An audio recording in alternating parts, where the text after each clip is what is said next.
지난해 제주 지역 재생에너지 발전 비중이 20%에 근접하며 역대 최고를 기록했습니다.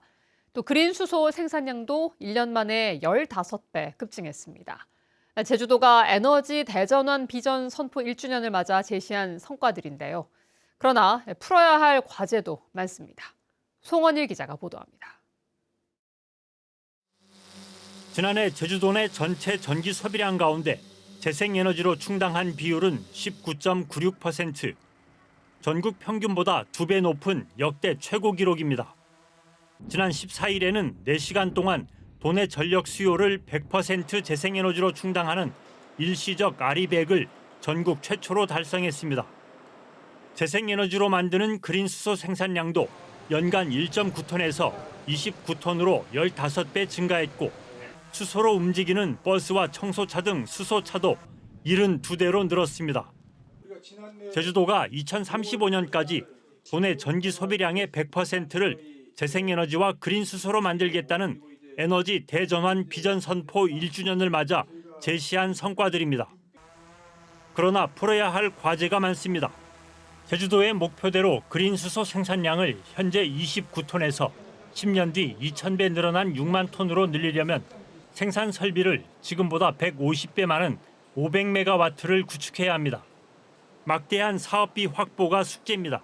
100% 공공 재원으로 할 건지, 그다음에 이제 그 민자를 유치해서 일정 부분, 일정 영역은 그 민자적으로 담당을 할지 용역을 통해서 만들고 있습니다. 현재 도내 재생에너지 발전 용량은 1,058메가와트, 원자력 발전소 1개와 맞먹는 규모입니다. 제주도의 목표는 10년 뒤 재생에너지를 지금보다 7배 늘어난 7,000메가와트까지 확대하는 것. 그러나 한전이 지난해 출력 제한이 발생하는 제주 전역을 개통관리 변전소로 지정하면서 사실상 신규 재생에너지 허가가 중단됐습니다. 언제 해결될지 불투명한 상황이 이어지면서 재생에너지 확산에 차질이 우려됩니다. 재생에너지 우선 구매와 우선 접속이 먼저 이루어져야 됩니다. 재생에너지를 다른 발전원에 비해서 우선 구매해 줌으로써 재생에너지가 보급 확대할 수 있는 시장을 만들어줘야 된다 그겁니다. 정부가 도입을 검토하는 지역별 차등 전기 요금제도 발등에 불입니다. 전기 생산보다 소비가 많은 지역은 더 비싼 요금을 물리겠다는 것인데 전기 자립도가 80%를 밑도는 제주는 재생에너지 확대가 시급한 과제로 떠올랐습니다. MBC 뉴스 송원일입니다. 최근 항공기 사고가 잇따르면서 기내 안전교육에 대한 관심이 커지고 있는데요.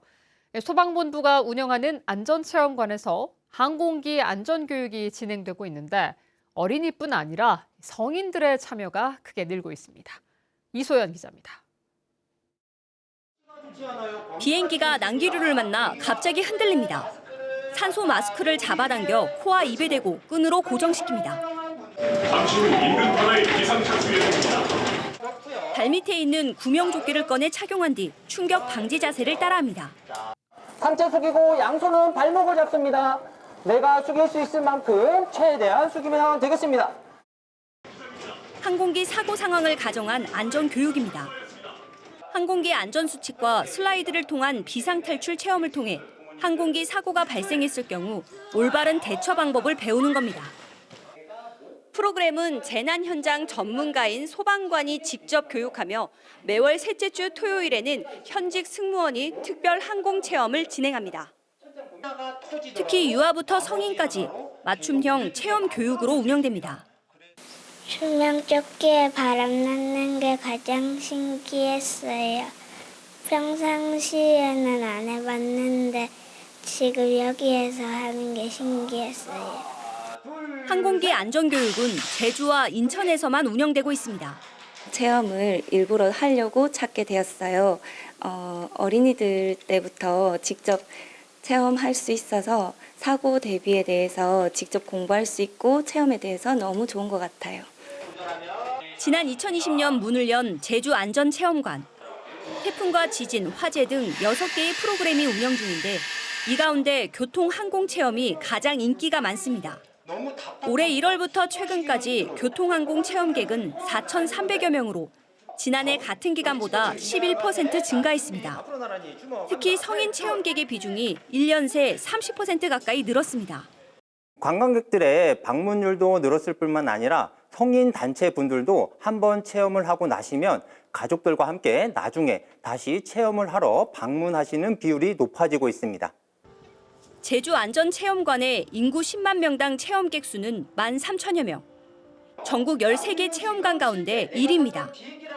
지난해 말 항공기 참사에 이어 항공기 비상문 개방 사고가 잇따르면서 항공기 안전 교육에 대한 관심이 커지고 있습니다. MBC 뉴스 이소연입니다.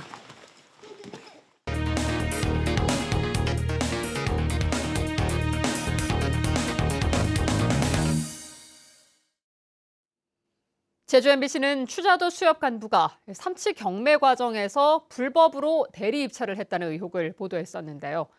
수협 중앙회가 감사를 벌여 불법 대리 입찰로 판정했습니다. 뉴스 후 박주연 기자입니다. 경매장에서 입찰서에 가격을 쓰는 한 남성.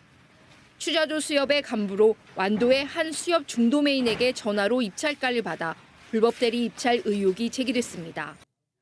특히 낙찰받은 날에는 수협 직원들이 참치를 직접 포장을 해 완도 중도매인 이름으로 다른 지역에 보내기도 했습니다. 수협 중앙회가 추자도 수협을 감사한 결과 의혹은 사실로 드러났습니다.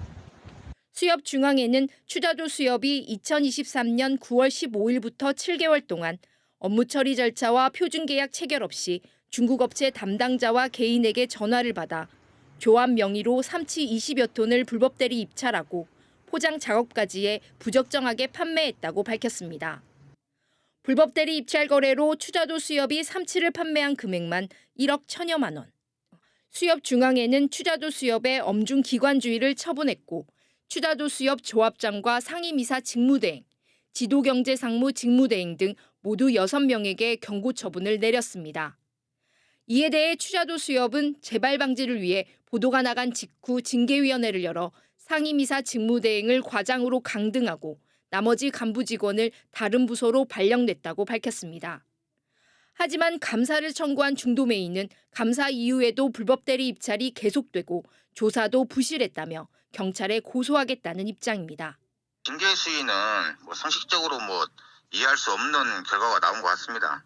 군품 수수나 항공 접대 이런 부분도 상당히 의심이 많이 가는 상황이에요. 삼치와 참조기 등 연간 1,045톤, 57억 원의 위판량을 기록하고 있는 추자도 수협. 적법한 경매를 관리 감독해야 할 간부들이 불법 대리 입찰로 소속 중도매인들에게 피해를 주면서 비판을 피하기 어려워 보입니다. MBC 뉴스 박주연입니다. 제주 제2공항 건설과 관련해 명확한 타당성이 부족하다는 의견이 제시됐습니다. 전국 신공항 백지화연대, 진보당, 조국혁신당이 공동 주최한 토론회에서 구교훈 국제물류사협회장은 제주공항의 경우 국내외 관광객 수요 변동에 따라 수급이 크게 달라진다며 향후 경제와 물류를 전망할 때 타당성을 제시하기 어렵다고 지적했습니다. 또 윤종호 진보당 원내대표는 공항 개발이 지역 경제를 살릴 수 있는가에 대한 실증적 증거가 부족하고 기후위기 시대에 역행하는 정책이라고 주장했습니다. 국토교통부가 항공기 안전을 위해 조류 유인시설 관리구역을 공항 반경 13km로 확대하기로 했습니다. 국토교통부는 조류 충돌 예방 등 전국 공항 안전체계 구축을 위한 항공안전 혁신 방안을 발표하고 조류 유인시설 관리구역을 국제민간항공기구 권고 기준인 공항 반경 13km로 확대하도록 법령 개정을 추진하겠다고 밝혔습니다. 법령이 개정되면 공항 반경 13km 내 조류를 유인할 각종 시설 설치가 제한되는데 제주 제2공항 예정 부지의 경우 조류를 끌어들이는 양식장 149곳과 철새 도래지가 있어 추진에 난항이 예상됩니다. 제주 MBC가 보도한 전국 7만 명 수천억 다단계 사기 피해 보도가 이달에 기자상을 받았습니다. 한국기자협회는 오늘 한국프레스센터에서 시상식을 갖고 수천억 다단계 사기 피해를 보도한 이따금 김현명 기자에게 제415회 이달의 기자상 지역 취재 보도 부문상을 수여했습니다. 심사위원들은 이 보도가 다단계식 지능범죄의 실체를 파헤쳐 대형 사기 사건인 점을 밝히고 이 과정에서 다른 지역 피해는 물론 관련 기관의 수사와 감사를 이끌어냈다고 평가했습니다. 제주 MBC가 단독 보도한 다단계 불법 역배팅 사업과 관련해 제주센터장 2명이 구속됐습니다. 제주경찰청은 사기 및 유사수신 행위 혐의로 최근 60대 여성을 검거한 데 이어 30대 여성 1명을 추가로 체포해 구속했습니다. 현재까지 제주경찰청에 접수된 피해는 186명에 대해 47억 원 상당으로 이 중 제주도민은 약 100명인 것으로 전해졌습니다. 경찰은 이 사건을 일명 폰지 사기로 불리는 다단계 금융투자 사기로 보고 있다며 각별한 주의를 당부했습니다. 더불어민주당 이재명 대선 후보 중앙선거대책위원회에 제주 지역 국회의원들도 이름을 올렸습니다. 문대림 의원은 먹사니즘위원회 해양수산위원장을, 김한규 의원은 시도당 선거대책위원회 산하 제주지역위원장을 맡았고 유성곤 의원은 후보 직속 기후위기 대응위원장직을 맡았습니다. 더불어민주당 제주도당은 중앙선대위 출범에 맞춰 지역선대위를 구성해 이번 주말 선거사무소 출범식을 열 계획입니다. 제주특별자치도 기초자치단체 도입을 위한 도민운동본부는 제주도의회에서 기자회견을 열고 도민의 손으로 제주의 미래를 결정할 수 있도록 제주형 기초자치단체 도입을 위한 주민투표 실시를 공약에 반영해달라고 각 정당과 대선 후보들에게 요청했습니다. 이들은 기초자치단체 폐지로 권한이 도지사에게 집중되고 행정시는 제주도의 하부기관으로 전락하는 등 폐단이 너무나 크다며 법인격과 자치권이 있는 기초자치단체가 필요하다고 강조했습니다. 오늘 오후 6시 20분쯤 제주시 화북공업단지 내 전기자재 창고에서 불이 났습니다. 이 불로 다친 사람은 없었지만 퇴근 시간대 피어오른 검은 연기로 시민들의 신고가 잇따랐습니다. 화재는 조금 전인 저녁 7시 10분쯤 큰 불길이 잡힌 가운데 소방당국은 목격자와 주변 CCTV를 바탕으로 정확한 화재 원인을 조사할 예정입니다. 뉴스데스크 제주였습니다. 고맙습니다.